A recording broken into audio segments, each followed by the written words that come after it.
અમદાવાદના વટવા 4 માળિયા પાકિસ્તાન વિભાગ પાસે રિક્ષા પાર્ક કરવા જેવી નજીવી બાબતે મહિલા સહિત 4 લોકોએ ભેગા થઈને એક યુવકને છરીના ઘા ઝીકીને મોતને ઘાટ ઉતારી દીધો હતો। આ મામલે વટવા પોલીસે મૃતક યુવકના ભાઈની ફરિયાદના આધારે મહિલા સહિત 4ની સામે હત્યાનો ગુનો નોંધીને ચારેયની ધરપકડ કરી છે। ભાડાની રિક્ષા ચલાવીને મૃતક જાવેદ પોતાનું ગુજરાન ચલાવતો વટવા સૈયદવાડી વિસ્તારમાં સંયુક્ત પરિવાર સાથે રહેતો જુનેદ પટેલનો નાનો ભાઈ જાવેદ ભાડાની રિક્ષા ચલાવીને પોતાનું ગુજરાન ચલાવે છે। શનિવારે જુનેદ પટેલ તેના સહપરિવાર સાથે જમાલપુર પગથિયા ખાતે રહેતી તેની બહેનના ઘરે ગયા હતા। ત્યારે રાત્રિના 10 વાગ્યાની આસપાસના જાવેદ પટેલ હું વર્ધીમાં જાઉં છે તેમ કહીને પોતાનું ટુ વ્હીલ લઈને નીકળી ગયો હતો। ત્યારબાદ પરિવારના અન્ય સભ્યો જમાલપુરથી મોડી રાત્રે ઘરે આવ્યા અને સૂઈ ગયા હતા। ત્યારે મોડી રાત્રે 3 વાગ્યે જુનેદ પટેલના પિતાના મોબાઈલ પર જાવેદના નંબરથી અજાણી યુવતીએ ફોન કર્યો અને જણાવ્યું કે જાવેદની માથાકૂટ થઈ છે અને છરીઓ મારેલી છે અને તેને એલજી હોસ્પિટલ ખાતે લઈ જઈએ છીએ। આટલું સાંભળતાની સાથે જ પરિવારના તમામ સભ્યો ગભરાઈ ગયા અને તાત્કાલિક હોસ્પિટલ પહોંચી ગયા હતા। ત્યારે જાવેદની સારવાર દરમિયાન મૃત્યુ નિપજ્યું હતું। પોલીસે મહિલા સહિત 4 લોકોની ધરપકડ કરી। આ સમયે હોસ્પિટલમાં સનમ નામની મહિલા રડી રહી હતી। તેણે કહ્યું કે જાવેદ સાથે મારા નિકાહ થયેલા છે અને ગઈકાલે રાત્રે જાવેદ મને મળવા આવ્યો ત્યારે વટવા 4 માળિયા પાકિસ્તાનમાં રહેતો મોહમ્મદ જમીર શેખ તેને ઇન્સ્ટાગ્રામમાં વિડીયો કોલમાં ગાળો ભાંડી રહ્યો હતો અને વટવા 4 માળિયા પાસે બોલાવતો હતો। તેથી જાવેદ મોહમ્મદ જમીર શેખને મળવા ગયો હતો। ત્યાં આગળ જમીર અને તેના પરિવારના લોકોએ ભેગા થઈને જાવેદને છરીના ઘા ઝીંક્યા હતા।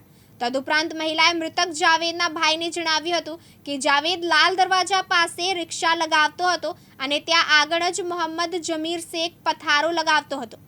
તેથી બંને વચ્ચે છેલ્લા ઘણા સમયથી તકરાર ચાલતી હતી।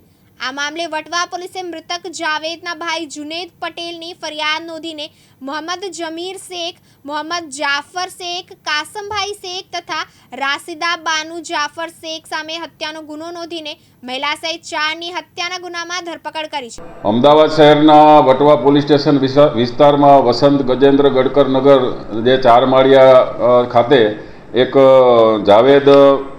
જાવેદ સલીમભાઈ પટેલ નામના 30 વર્ષીય યુવાનના ખૂનનો બનાવ નોંધાયેલ છે।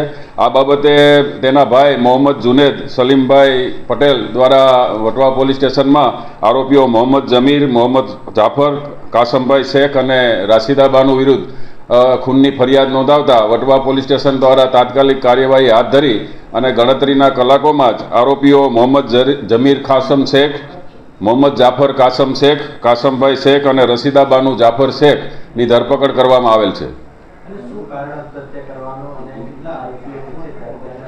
મરણ જનાર જાવેદ મોહમ્મદ સલીમભાઈ પટેલ પોતે રિક્ષા ચલાવે છે અને જે મુખ્ય આરોપી છે જમીર કાસમ શેખ એ લાલ દરવાજા પાસે પાથરણા પાથરે છે। તેની બાજુમાં રિક્ષા રાખવા બાબતે અગાઉ માથાકૂટ થયેલી જેની અદાવત રાખી અને આ બનાવ બનેલ છે।